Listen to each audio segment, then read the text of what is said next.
Bonjour à toi si tu es avec nous ce matin pour la première fois. Seigneur, bénisse ta présence au milieu de nous.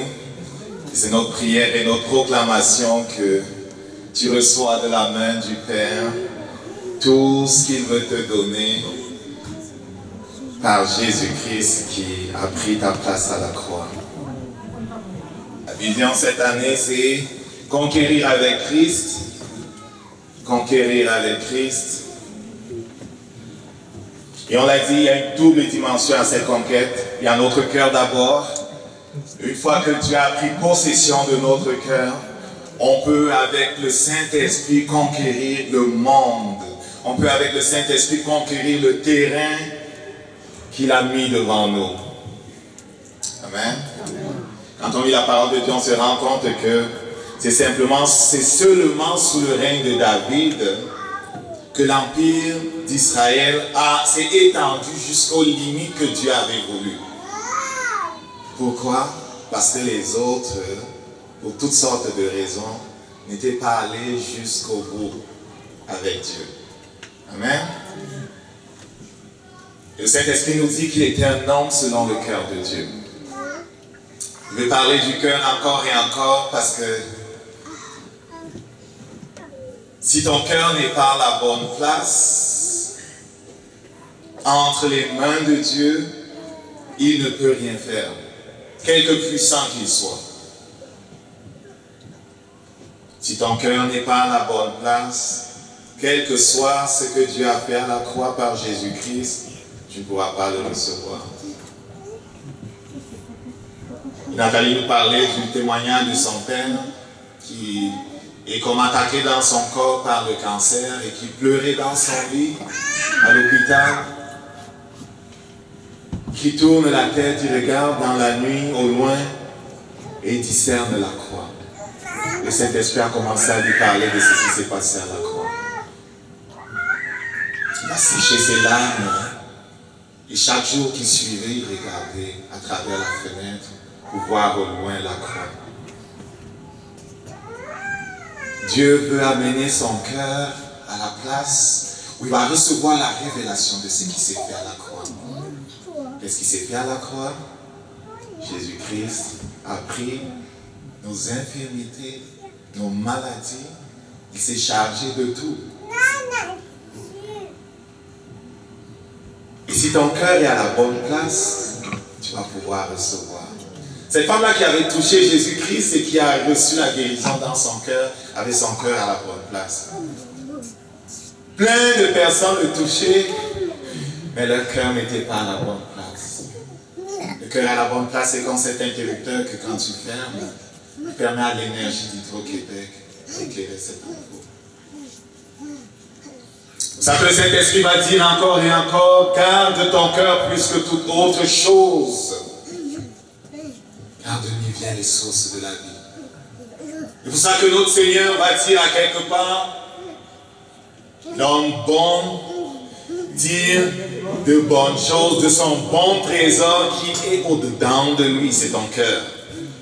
Amen. C'est le printemps qui a commencé, c'est ça? On sort de l'hiver, on entre dans le printemps. Et anciennement, quand tu regardes dans l'Ancien Testament, le printemps, il y a 7 fêtes juives, n'est-ce pas? Il y en a 3 qui se passent au printemps, entre mars et avril. Et cette fête, qui est celle que nous célébrons, s'est passée au temps de Jésus-Christ. Amen. Tu peux le voir dans le livre de Lévitique, quand l'Éternel parle à Moïse à propos de ces fêtes. Il dit, je vais faire vite avant d'aller dans le message, ça c'est vite. Il parle de ces fêtes solennelles et il dit de publier des 5 convocations. Les 5 convocations, c'était les gens devaient venir de partout. Et ça devait être comme des jours fériés pour ces 7 fêtes-là.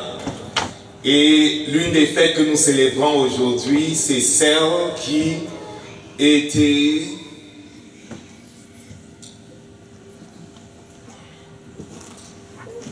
voilà, c'est cette fête-ci.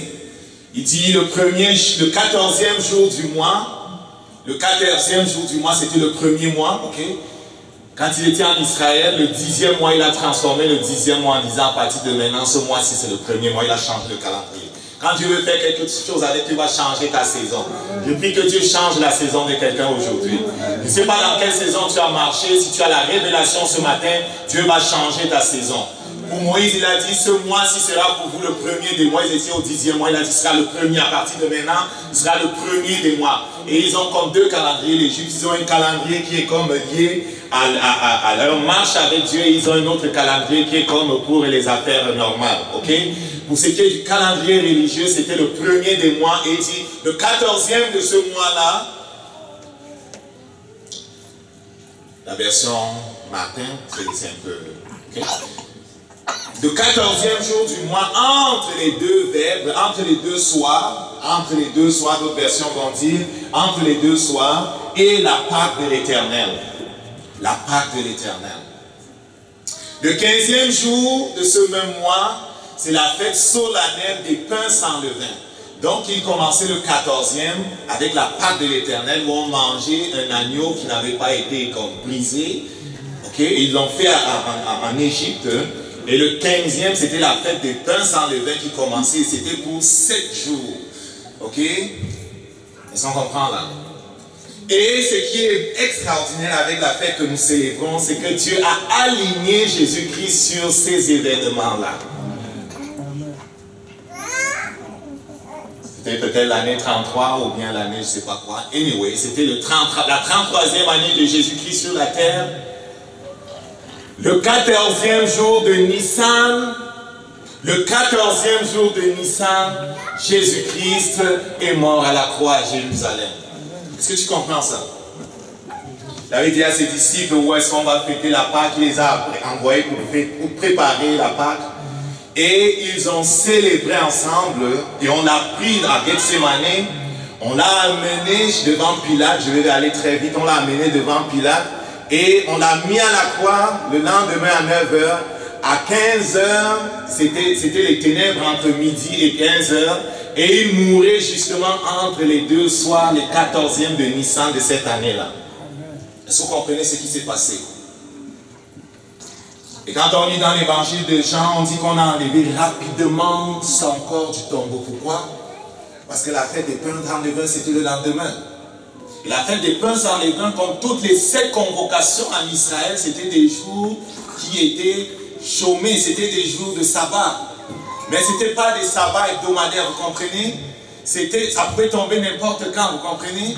Est-ce que vous comprenez? Ça pouvait tomber n'importe quand. Ce qui est extraordinaire, c'est que ce sabbat-là n'était pas un samedi, comme on pense. Ça commençait par un vendredi soir. Est-ce qu'on comprend? Ça ne commençait pas un vendredi soir. On a enlevé son corps de la croix rapidement. Amen. Et on a mis dans la tombe.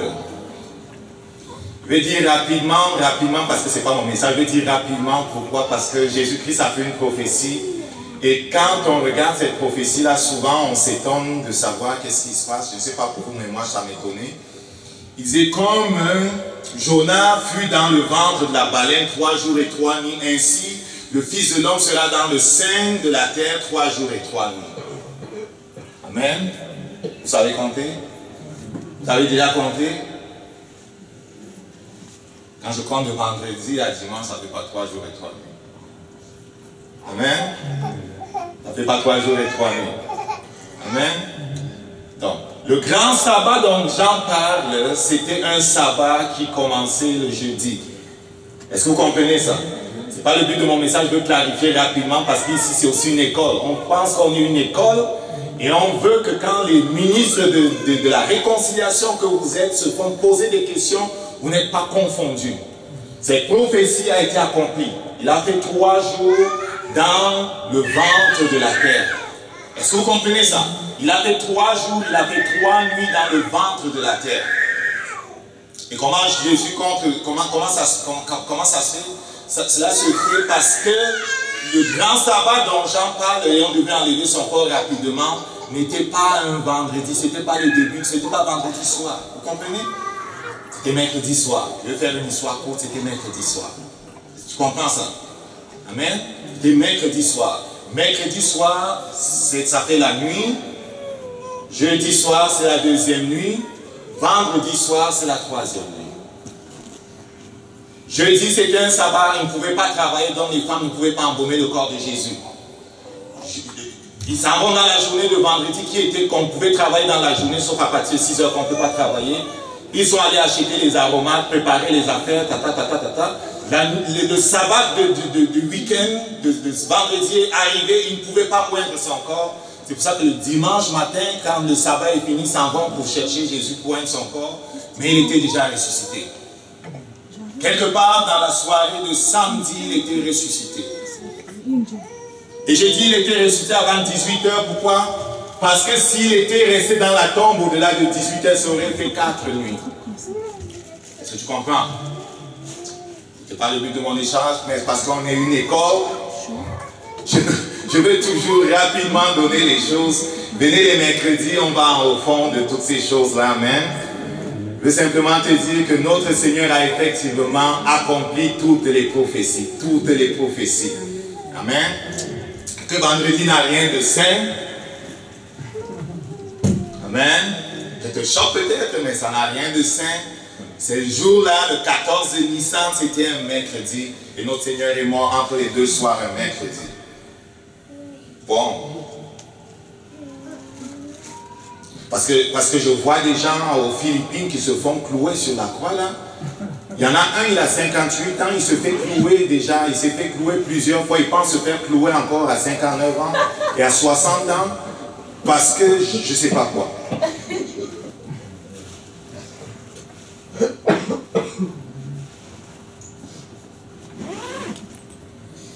Amen. Créer pour régner. On va entrer dans notre message ce matin, créer pour régner.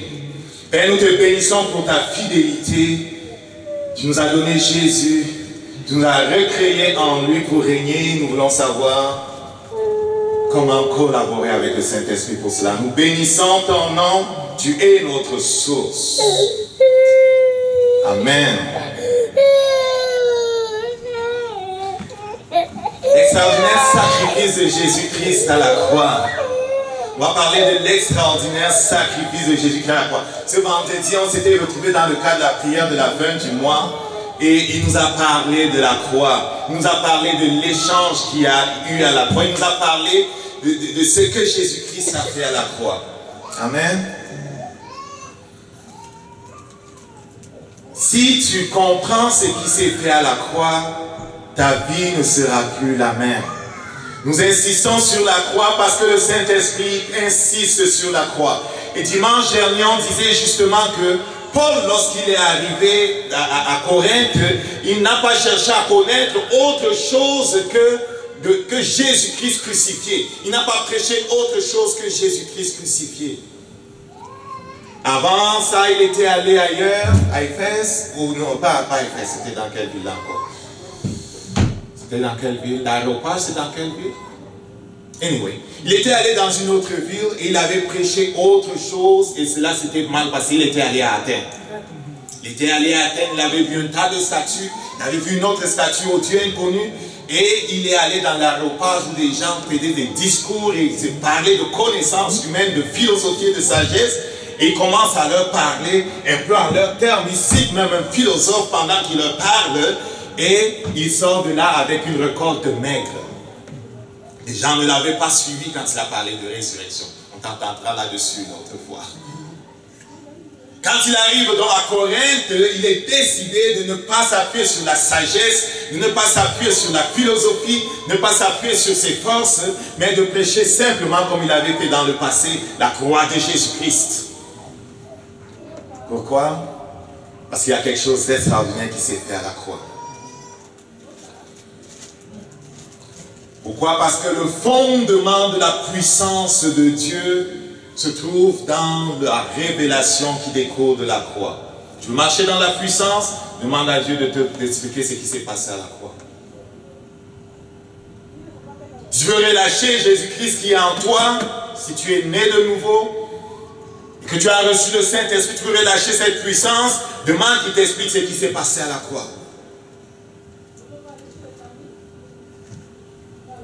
Et tu vas recevoir si tu demandes de tout ton cœur, mon frère. Tu vas recevoir. Beaucoup n'ont pas reçu parce qu'ils n'ont pas demandé de tout leur cœur. Beaucoup n'ont pas reçu la révélation parce qu'ils n'ont pas demandé de tout leur cœur. Voilà un autre verset qui m'émerveille. Il dit, nous avons tous reçu de sa plénitude et grâce sur grâce. En parlant de Jésus-Christ, en parlant de Dieu, en parlant de nous, le Saint-Esprit dit, par Jésus-Christ, tu as reçu la plénitude de Dieu et tu as reçu grâce sur grâce.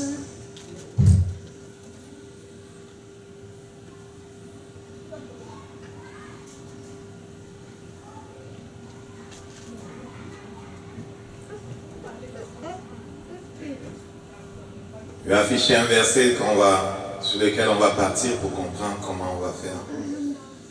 Pour justement recevoir et manifester la plénitude qu'il nous a donnée. L'extraordinaire sacrifice. Je vais lire dans le livre d'Hébreux chapitre 10 à partir du verset 11. Le Saint-Esprit dit ici ceci. Tout sacrificateur dont assiste chaque jour, c'est toujours la version Martin, administrant et offrant souvent les mêmes sacrifices. Tout sacrificateur dont assiste chaque jour, administrant et offrant chaque jour les mêmes sacrifices qui ne peuvent jamais ôter les péchés. Il parle ici de ce qui se passe dans le temple à Jérusalem. Ce qui a continué de se passer après même que Jésus soit mort, il n'avait pas été reconnu. Les gens continuaient de faire des sacrifices, les sacrificateurs continuaient chaque jour d'immoler des affaires là-bas. Mais celui-ci, Jésus-Christ, ayant offert un seul sacrifice pour les péchés, s'est assis pour toujours à la droite de Dieu. D'autres versions vont dire, dans ces versets-ci, que ces sacrificateurs-là sont debout chaque jour pour faire leur travail dans le temple. Jésus-Christ, après avoir offert ce sacrifice une seule fois, s'est assis. C'est une position de repos. Si Jésus-Christ est assis, cela veut dire que c'est terminé. Dis à ton voisin, c'est terminé. Tu n'as pas à te battre. Tu n'as pas à te battre. Tu dois apprendre à recevoir. Tu n'as pas à te battre. Le combat est celui du Seigneur, ça n'a pas changé. Le problème, c'est que on se bat. Le problème, c'est que on veut utiliser les choses naturelles pour vivre une vie qui est surnaturelle. Tu n'as pas à te battre.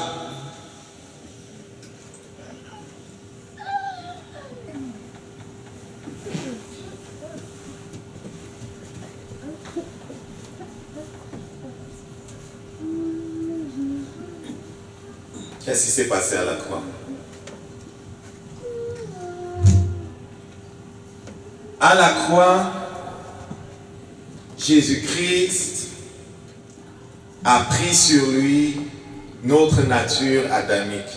Il a pris sur lui notre nature de péché. Il a pris sur lui nos infirmités. Le péché, l'iniquité, la douleur, la souffrance, les langueurs, les maladies, la pauvreté. Il a pris tout ça sur lui. Il a englouti ça dans sa mort. Il a détruit ça dans sa mort. Et lorsqu'il est ressuscité des morts, il nous a donné sa sainteté, sa justice, sa position en Dieu, son autorité.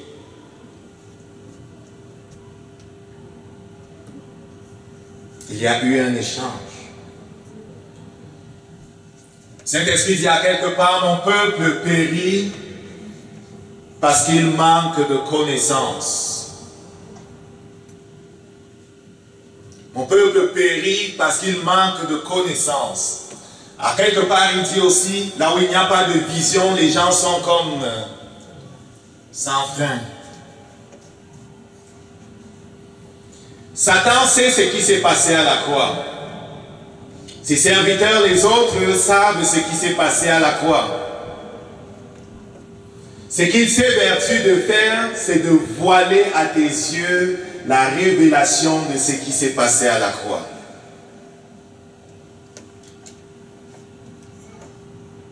Il est devenu tout ce que nous étions, tout ce que tu es, pour que tu deviennes tout ce qu'il est.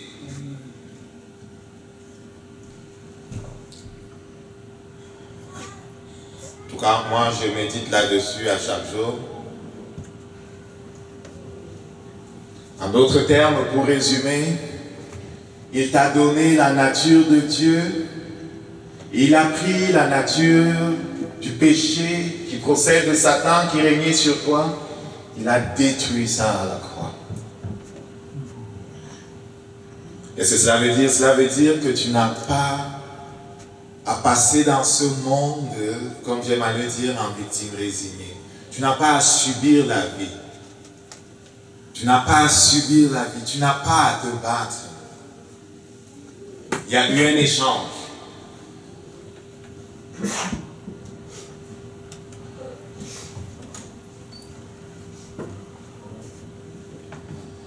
Pardon. Quelle est donc notre responsabilité? Je vais aller plus loin rapidement. Notre responsabilité, c'est d'entrer et de demeurer en Jésus-Christ. Amen. Parce que légalement, ce qui s'est fait à la croix nous appartient. Légalement, ce qui s'est fait à la croix nous appartient. Est-ce qu'on comprend quand je dis ça? Il veut dire que notre Dieu qui est le juge suprême a rendu son jugement. Et il a dit, tout homme qui fait alliance avec Jésus-Christ va recevoir la nature de Dieu et la nature de péché qui était en lui va être enlevée. Il va recevoir une autre nature. Et cette nouvelle nature qu'il va recevoir le rend capable de marcher comme Jésus a marché sur la terre. C'est toi qui dis à quelque part, celui qui croit en moi les choses que je fais, il fera aussi. Qu'est-ce qu'il a fait? Il a marché dans l'obéissance totale à Dieu. Il dit que marcher dans l'obéissance totale à Dieu est possible pour toi. Qu'est-ce qu'il a fait? Il a marché de façon focalisée sur la mission que Dieu lui avait confiée. Marcher de façon focalisée dans la mission que Dieu te confie en tant qu'homme est possible.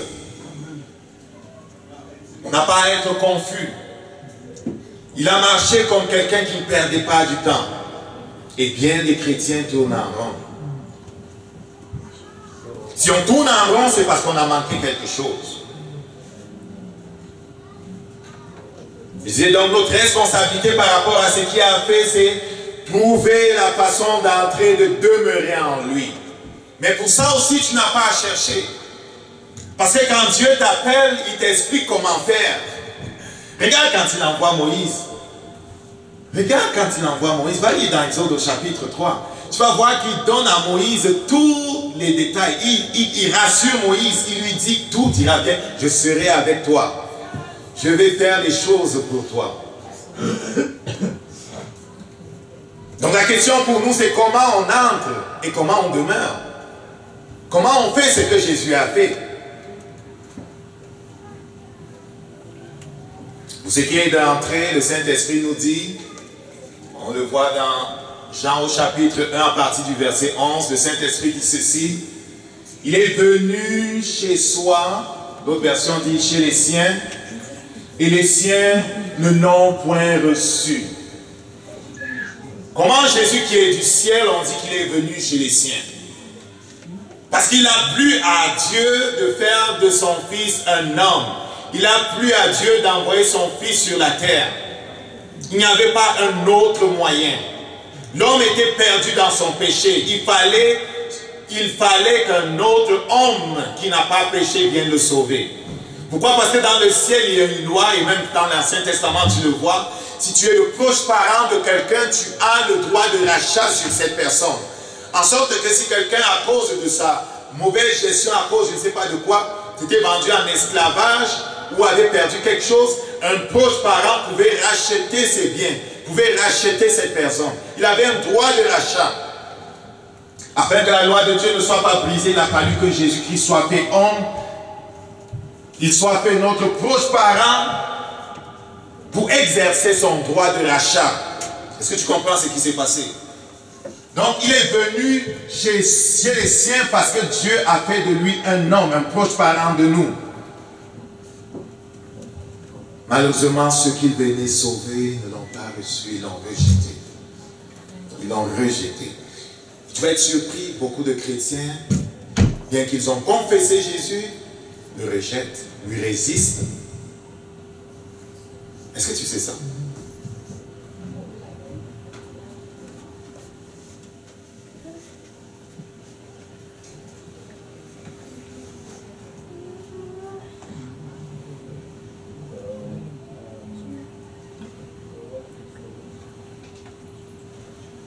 À tous ceux qui l'ont reçu, vous connaissez ce verset, il leur a donné le pouvoir, certains vont dire, Martin dit, le droit d'être fait enfant de Dieu. Il a donné le pouvoir ou le droit, l'autorité d'être fait enfant de Dieu à ceux qui l'ont reçu. Comment on entre, j'ai dit que Dieu a fait quelque chose d'extraordinaire à la croix et qu'il fallait qu'on entre et demeure en Jésus. Comment on entre? On entre en recevant Jésus. On entre en accueillant celui qui est venu prendre notre place. Écoute là. C'est toi qui devais aller à la croix. Est-ce que tu sais ça? Beaucoup de gens pensent qu'ils sont bien. Ah, je suis quand même bien, je ne suis pas le pire. Ici au Québec, on dit c'est pas pire, je ne suis pas le pire. Je suis pas le pire, quoi. Ils pensent qu'ils valent quelque chose. Écoute là, ta vie en dehors de Jésus ne vaut rien. En dehors de Jésus, tu es un criminel. Et tu méritais d'aller à la croix. En dehors de Jésus, tu es un rebelle. Avant la croix, tu es digne de mort. Est-ce que quelqu'un comprend ça?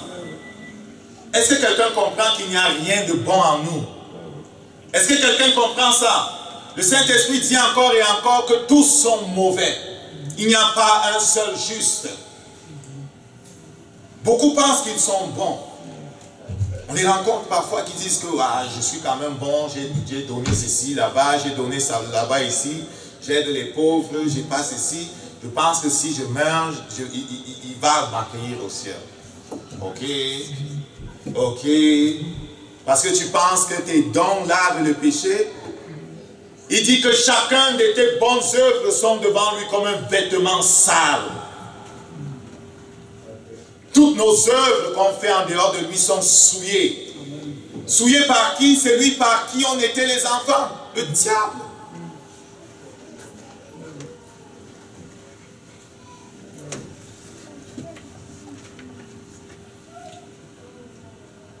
Tout ça pour dire que quand tu as la révélation, en fait, on court vers Jésus. Parce que ta vie naturelle te condamne. Ta vie naturelle, c'est un véhicule pour t'amener dans le désastre.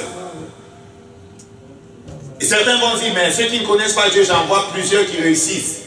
Le Saint-Esprit dit quelque part, à quoi cela sert-il à un homme de gagner le monde s'il perd son âme?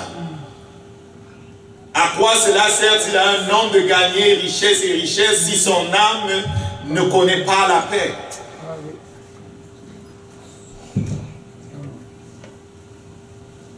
Il n'y a pas de salut en dehors de Jésus-Christ, mon ami. Amen.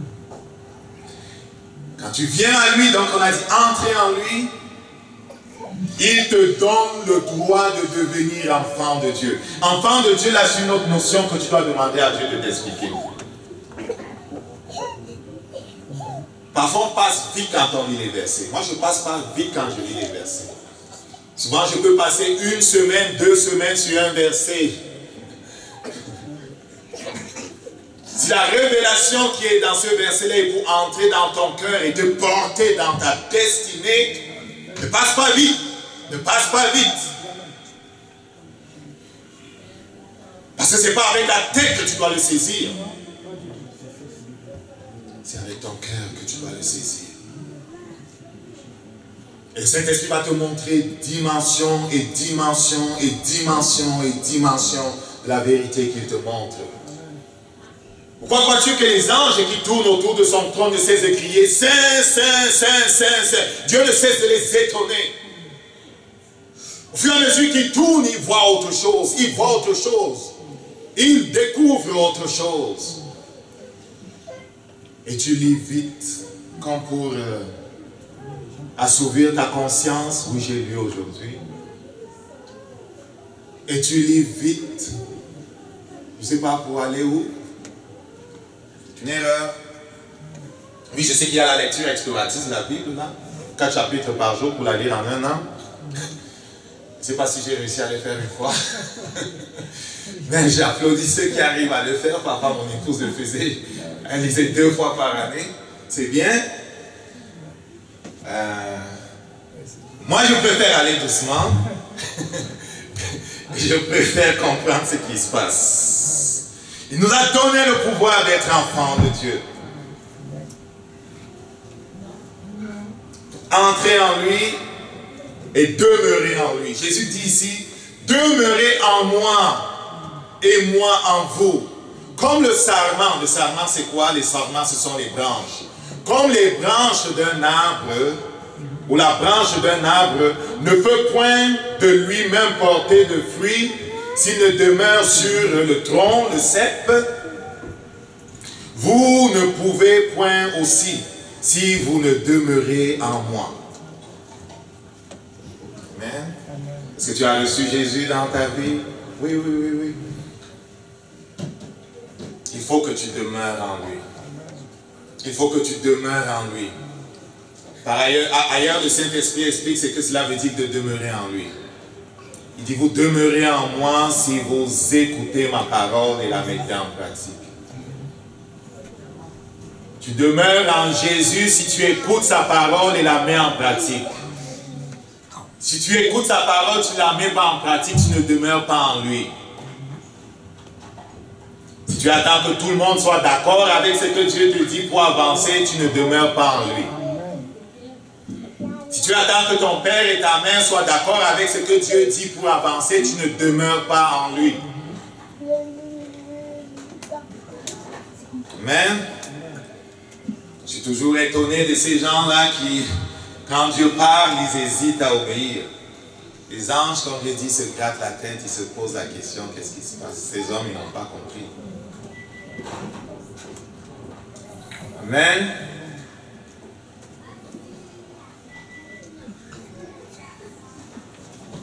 Si tu veux produire des fruits, il va falloir que tu apprennes à demeurer en lui. Ok? Donc, à la croix, Dieu a créé une nouvelle race. Dieu a créé quelque chose de nouveau. Il a créé quelque chose de nouveau. N'oublions pas, on a dit, c'était créé pour régner. On règne pourquoi? Parce qu'on est une nouvelle race. L'ancienne race était dominée par Satan. L'ancienne race ne connaissait pas la vérité. L'ancienne race était esclave depuis Adam, depuis le jardin d'Éden. L'ancienne race n'avait rien, il marchait dans les ténèbres. Mais la nouvelle race a reçu la nature de Dieu. Et la nouvelle race marche selon des nouveaux principes. La nouvelle race marche dans la victoire. La nouvelle race marche dans la foi de Jésus. La nouvelle race marche dans des choses qui sont nouvelles. En passant, c'est la seule condition pour réussir. Si tu retournes à tes vomis, tu es pris au piège. Et si tu hésites à abandonner ce que Dieu demande d'abandonner, ce sera comme ces gens-là. Ils sont entrés dans la terre promise. Dieu avait dit de chasser autour d'eux tous les peuples, de ne pas faire d'alliance avec eux. Ils sont allés faire d'alliance avec les autres. Ils ont pris des femmes dans les autres peuples. Ces peuples-là étaient pour eux des pièges. Le Saint-Esprit en parle en disant comme des épines, une écharde dans leur corps, qui les empêchait d'entrer dans la plénitude de Dieu. Tout ce que tu permets à Satan d'avoir comme position dans ta vie va te limiter.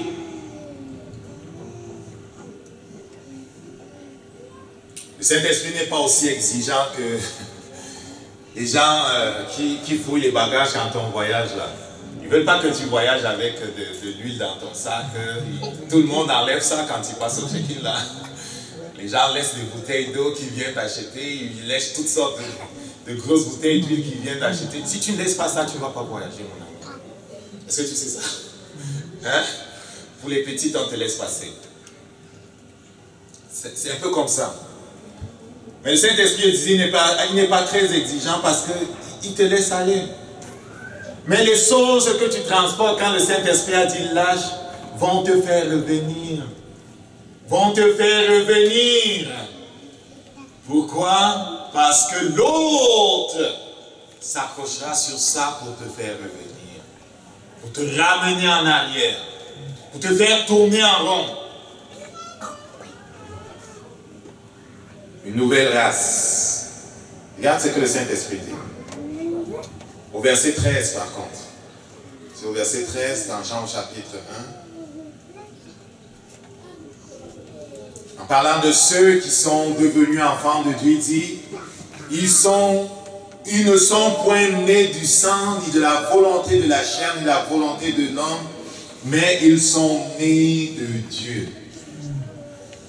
Ils sont nés de Dieu. Tes parents naturels t'ont transféré quelque chose, leur héritage génétique. Dieu t'a transféré par Jésus-Christ sa nature, ses gènes spirituels, si tu veux, pour faire un parallèle. Et il y a dans ce que Dieu t'a transféré, de la même façon qu'il y a dans notre patrimoine génétique, quelque chose contre lequel on n'a pas beaucoup de force, si ce n'est la force du Saint-Esprit. Il y a dans ce que Dieu nous a transféré quelque chose de puissant pour faire manifester qui Dieu est dans nos vies. Est-ce que quelqu'un comprend ça? Est-ce que quelqu'un comprend ça? Que quelqu'un dise avec moi, celui qui est en moi est plus grand que celui qui est dans le monde. Celui qui est en moi est plus grand que celui qui est dans le monde. Ce que j'ai reçu est vivant. La vie de Dieu est puissante en moi. La vie de Jésus est puissante en moi. Elle envahit tout. Elle libère la présence de Dieu. Elle libère le règne de Dieu. Je ne suis plus le même. Je suis une nouvelle personne. Créée à l'image de Dieu. Regarde ce que le Saint-Esprit dit dans 2 Corinthiens 7 au verset 17, ce sont des versets que vous connaissez. Il dit si quelqu'un a Christ, il est une nouvelle créature. C'est pas moi qui l'invente, comme tu vois. Les vieilles choses sont passées, toutes choses sont devenues nouvelles. Tu es une nouvelle personne. Regarde dans le livre des Éphésiens, qu'est-ce qu'il dit? Nous sommes son ouvrage ayant été créé dans le Christ Jésus pour des bonnes œuvres qu'il a préparées d'avance pour que nous marchions en elles. Tu es créé, tu n'es pas une nouvelle personne. Le problème, c'est qu'on a été habitué à être très conscient de ce que nos yeux voient, de ce que nos mains touchent, de ce qu'on ressent. On est très sensible à nos sens naturels. Jésus était moins sensible à ses sens naturels. Jésus était plus dominé par la réalité de Fils de Dieu et par le fait qu'il était un esprit d'abord et qu'il habitait dans la tente qui était son corps. Est-ce que quelqu'un comprend ça? Il faut que tu arrives à cette place où de moins en moins tu te vois comme simplement un homme. Non, tu n'es pas un simple homme. Je discutais avec un collègue l'autre jour, il me disait que bon, en parlant des faiblesses, il disait, tu sais tous nous sommes des âmes. Ben, je n'ai pas corrigé, ben, je n'ai pas sauté dessus pour lui dire autre chose, j'ai seulement laissé. Tu n'es pas une âme. Tu es un esprit. Dieu est esprit. Si tu es créé à l'image de Dieu, tu es un esprit. Et les capacités de Dieu nous ont été transférées. Amen. Créé pour régner. Le règne dont il est question, c'est en rapport avec notre mission. Le règne dont il est question, ce n'est pas les affaires que tu as pensées tout seul. Ils sont nombreux les chrétiens qui partent de toutes sortes d'affaires et Dieu n'a pas validé. Ils poursuivent toutes sortes d'ambitions et ça ne procède pas de Dieu. On veut juste être meilleur que tel oncle, meilleur que tel tante. Je vais leur montrer. Amen. Les choses que Dieu a préparées à l'avance lorsqu'on entre dans elle, parce que c'est notre mission, notre destinée, c'est ici notre destinée. On marche dans ces choses-là humblement.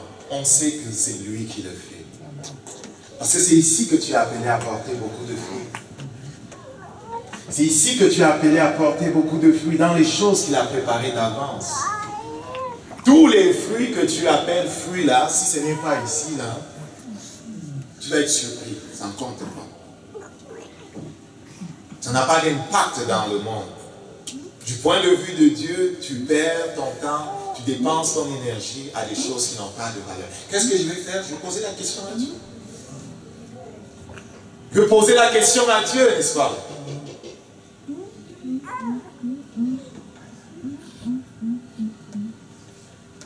Le succès vient vite pour qu'il ait Jésus-Christ vivre en lui.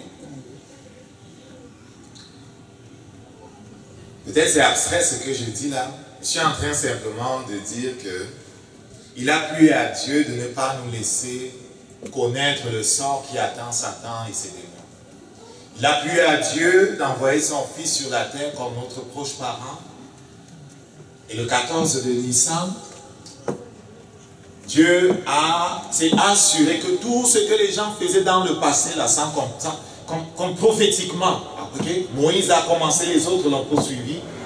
Il s'est assuré que notre proche parent Jésus-Christ meurt entre les deux soirs, comme c'était fait au temps de Moïse et plus tard, entre les deux soirs, à la croix, à ma place, à ta place. 3 jours et 3 nuits plus tard, il se relevait de la mort, ayant payé le prix de notre condamnation. Il nous a obtenu la liberté, la justice. Et le Saint-Esprit a pu recréer ton esprit qui était corrompu dans Adam. Là, il a pu recréer ça en Jésus. L'esprit qu'un chrétien a aujourd'hui est différent de ce qu'il avait avant la croix. Complètement différent. Mais Jésus-Christ nous explique dans Jean chapitre 15 que en dehors de lui, on ne peut rien.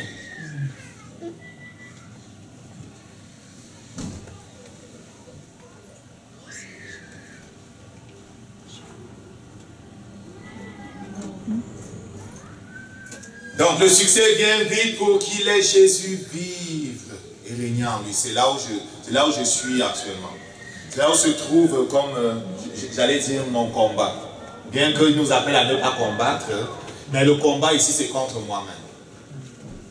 Je ne sais pas pour toi, mais j'ai tendance à reprendre le contrôle. Je ne sais pas comment ça se passe pour toi, mais j'ai tendance, plutôt que de laisser Jésus répondre aux gens, j'ai tendance parfois à répondre aux gens à partir de ce que je ressens dans ma chair.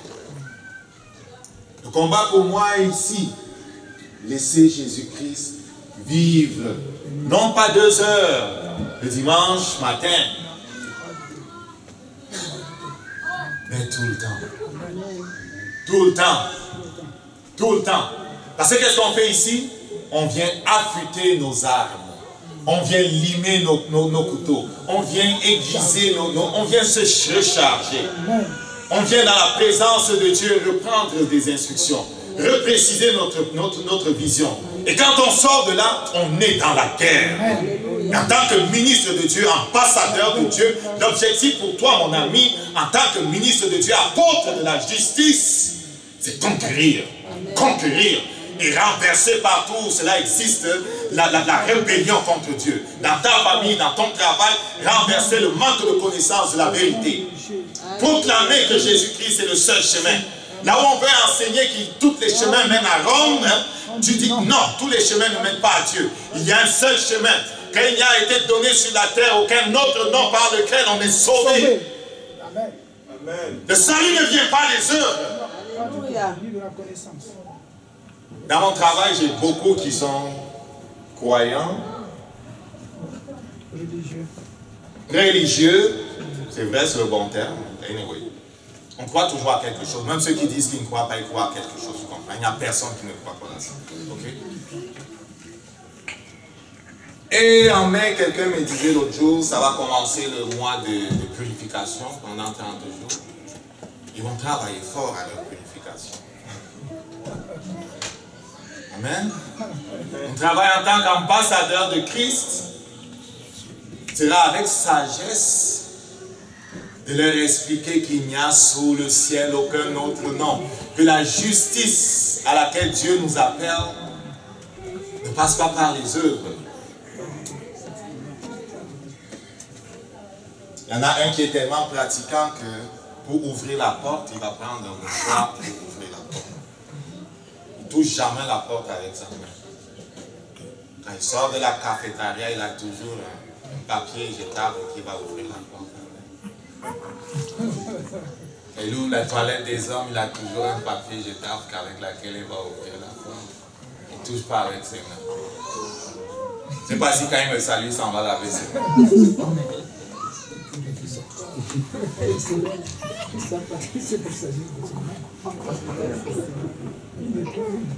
Mais la sanctification vient du sang de Jésus-Christ. Et la purification dont il est question, ce n'est pas seulement celle du cœur, ou de la main plutôt, du corps, de la peau. C'est celui du cœur et de l'esprit, n'est-ce pas? Et le Saint-Esprit nous amène où? Le Saint-Esprit nous amène à la place de la victoire. C'est celui-ci, la place de la victoire.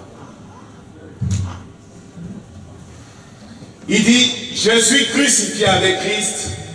Si je vis, et je suis crucifié avec Christ, et je vis, non pas moi, non pas maintenant moi, mais Christ vit en moi, et ce que je vis maintenant en la chair, je le vis en la foi du Fils de Dieu qui m'a aimé et qui s'est donné lui-même pour moi. Qu'est-ce que Paul dit ici par le Saint-Esprit? Il dit qu'il ne vit plus. L'ancienne personne ne vit plus. Et j'ai mis la version King James là pour que tu vois que I live by the faith of the Son of God. Ce n'est même plus ta foi. Hey, pour les malades qui guérissent là, ce n'est pas ta foi. Aïe. Souvent tu imposes les mains, tu dis, est-ce qu'il va le faire? Est-ce que j'ai la foi? Ce n'est pas ta foi. La guérison, c'est un fruit. L'arbre ne fait pas d'effort pour porter du fruit. La délivrance, c'est un fruit. L'arbre ne fait pas d'effort pour porter du fruit. Est-ce que tu as déjà vu l'arbre se battre pour donner les mangues? Il y avait des manguiers dans notre maison. Personne ne se battait. Quand c'était le temps des mangues, ça poussait de partout là. Personne ne se battait. Qu'est-ce que tu as à faire? À t'assurer que la vie de Dieu coule en toi. La question maintenant, c'est est-ce que la vie de Dieu coule en toi? Est-ce que la vie de Dieu coule en toi?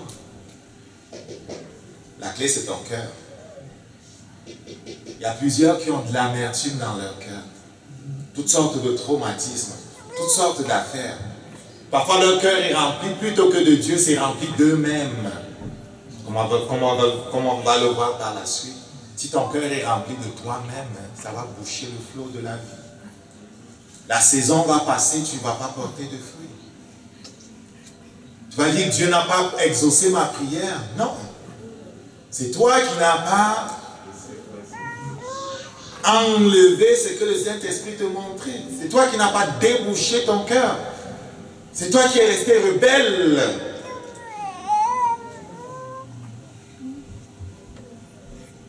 Si tu débouches ton cœur et que tu comprends que ce n'est pas ta justice, ce n'est pas tes œuvres, ce n'est pas la dîme que tu as donnée là aujourd'hui, ce n'est pas la dîme là. Tu comprends?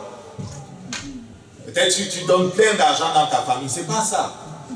Tu t'occupes bien de tes enfants, ce n'est pas ça, c'est pas ça, c'est pas ça. Tout ce que tu as à faire, tu le fais de toute façon.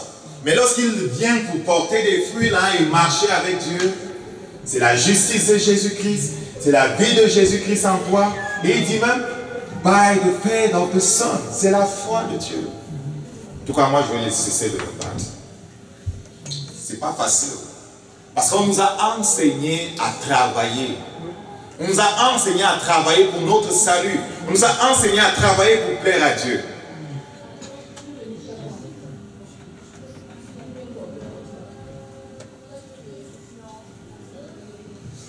finir avec 2, 3 affaires qui sont importantes que je voudrais que tu ne permettes pas à l'autre de te bloquer avec. On va faire vite.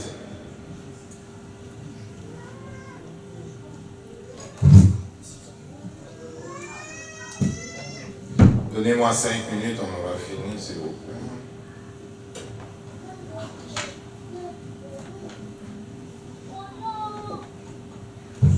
Premier blocage que j'ai trouvé.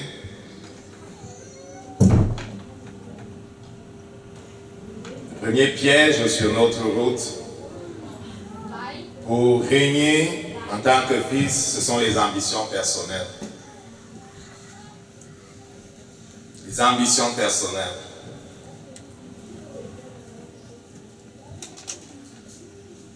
C'est bien d'être ambitieux. Quelqu'un qui est ambitieux, c'est quelqu'un qui est vraiment déterminé à réussir. C'est quelqu'un qui fait tout ce qu'il faut pour réussir. Et qui met tous les efforts qu'il faut. Il y a bien des gens ambitieux et qui poursuivent toutes sortes d'objectifs là-dehors. Si Jésus-Christ est le roi, il n'y a plus de place pour des ambitions dans ta vie qui seraient personnelles. Est-ce que c'est clair ça? Si Jésus-Christ est le roi, tu n'as pas le droit de poursuivre quelque chose qui est en dehors de sa volonté. Si Jésus-Christ est le roi et que tu es pour porter les fruits dont il a parlé, tu n'as pas le droit de poursuivre quelque chose qui est en dehors de sa volonté.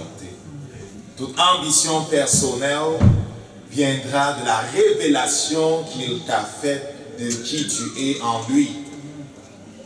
Et lui, il y a un plan pour ta vie. Il y a un livre dans le ciel avec ton nom. Quand tu lis le psaume 139, tu vois qu'il y a un livre de destinée qui porte ton nom dans le ciel. Tes ambitions doivent être de connaître c'est quoi qui est dans ce livre-là, qui concerne ta vie, qu'est-ce qu'il a dit de toi, tu devais faire quoi sur cette terre, et de mettre toute ton énergie avec le Saint-Esprit pour que cela soit accompli. Paul a mis toute son énergie pour marcher. À partir du moment où Jésus-Christ l'avait rencontré, il a mis toute son énergie pour servir Dieu. Il disait pour lui le monde était mort et il était mort pour le monde. À cause de la croix de Christ, il avait une seule ambition, servir Jésus et accomplir ce que Dieu lui avait révélé. Qu'est-ce que Dieu t'a révélé à propos de toi? Si tu ne sais pas encore, va lui poser la question. Si tu es sincère et que tu cherches de tout ton cœur, il va te montrer. Si tu ne sais pas encore, va simplement avec le guideline, je veux plaire à Dieu. Père, je veux te plaire, je veux faire ta volonté. Et pose-toi la question quand tu poursuis un objectif, est-ce que ça glorifie Dieu? L'autre chose, c'est l'orgueil. Fais attention à l'orgueil. Fais attention à l'ambition personnelle. Fais aussi attention à l'orgueil. C'est l'orgueil qui a perdu Satan. Et qu'est-ce que c'est que l'orgueil? L'orgueil, c'est de désirer une position qui n'est pas celle que Dieu te destine. Qu'elle soit haute ou basse. Si Dieu dit que tu es ici et que toi tu dis que je suis ici, tu es dans l'orgueil. Si Dieu dit que tu es ici et toi tu dis que tu es ici, tu es dans l'orgueil. Donc c'est ambitionner pour une position qui n'est pas celle que Dieu te destine. Garde-toi de l'orgueil. C'est le chemin de la perte de plusieurs. Ça a perdu Satan, ça va te perdre. Et ce qui est extraordinaire, c'est que l'orgueil est apparu dans le ciel où tout était parfait. Est-ce que vous comprenez ça? Garde-toi de l'orgueil. Reste caché en Christ. La dernière chose, c'est l'égocentrisme. Tu n'es pas le centre du monde, mon ami. C'est Jésus-Christ le centre. Tu n'es pas le centre de ta vie où tous les gens ne tournent pas autour de toi, c'est Jésus-Christ le centre. Hein? Les gens en général qui sont égocentriques vont penser que tout tourne autour d'elles. Elles vont toujours penser à propos de leurs besoins, à propos de la satisfaction de leurs besoins. Tout sera toujours à propos d'elles. Tout sera toujours à propos d'elles. Il y a une forme de narcissisme dans cette façon d'être là. Un chrétien qui est en bonne santé, c'est que c'est Jésus-Christ qui est le centre. Ce n'est pas ton père, ce n'est pas ta mère. Comme si ton père a tout vendu pour que tu viennes ici, là, ce n'est pas lui le centre de ta vie. Amen. C'est Dieu le centre de ta vie, c'est Jésus le centre de ta vie. C'est ça que le Saint-Esprit dit, si un est mort pour tous, il est mort afin que ceux qui vivent ne vivent plus pour eux-mêmes, mais pour celui qui est mort et ressuscité pour eux. On va se lever debout pour prier. J'espère que tu as compris quelque chose. Ça a l'air un peu théorique, toutes ces choses-là. Je vais replacer ça simplement pour te laisser avec. Je prie qu'au-delà de la théorie et de l'enseignement qui est bon, parce que notre fondement doit être sur la parole de Dieu. Tu ne peux pas faire face à Satan en pensant avec tes propres pensées. Ça doit être la fondation de la parole de Dieu. C'est pour ça qu'on la proclame. Notre fondation doit être la parole de Dieu. Je veux que tu partes avec cette image de l'échange qui s'est fait à la croix. Si dans ton corps, Satan te parle de maladie, je veux que tu déposes la maladie sur Jésus maintenant, que tu reçois la guérison. S'il te parle de défaite dans tes finances, il gosse avec tes finances, les dettes qui ne cessent de se multiplier, je veux que tu déposes ça sur Jésus maintenant. Tu te confesses de tes erreurs, tu demandes pardon, tu appliques le sang, tu fermes les portes aux dévoreurs. Dépose sur Jésus, invoque son sang, reçois la vie, reçois la vie, reçois la victoire. Pour tes finances, pour ta santé, pour ta famille, reçois la victoire, reçois la victoire, reçois la victoire. Peut-être tu manques de foi, c'est sa foi, c'est sa foi, c'est sa foi, c'est sa foi. Père, je te rends grâce, il est devenu tout ce que nous étions, pour que nous soyons tout ce qu'il est. Nous confessons sur la base de ta parole que nous sommes une nouvelle création. Nous confessons que nous avons la victoire. Et nous disons à tout homme fort qui a été envoyé contre nos maisons, contre nos vies, vous ne régnez pas sur nous. Vous tombez de votre position dominante au nom de Jésus. Nous envoyons le sang de Jésus dans tout lieu de ténèbres. Nous envoyons le sang de Jésus dans tout lieu, sous les eaux, sous la terre. Vous parlez contre nous. Nous envoyons le sang de Jésus. Le sang de Jésus récupère notre vie. Le sang de Jésus récupère toute dimension de nos vies que vous avez tenues cachées, tenues prisonnières. Nous libérons nos destinées. Nous libérons nos vies au nom de Jésus. Père, nous te bénissons. Nous marchons sur les serpents et les scorpions. Nous te bénissons. Nous avons la vie. Nous te bénissons, tu libères nos cœurs. Gloire à toi pour nos cœurs libérés. Amen. Que Dieu te bénisse. Que Dieu te bénisse.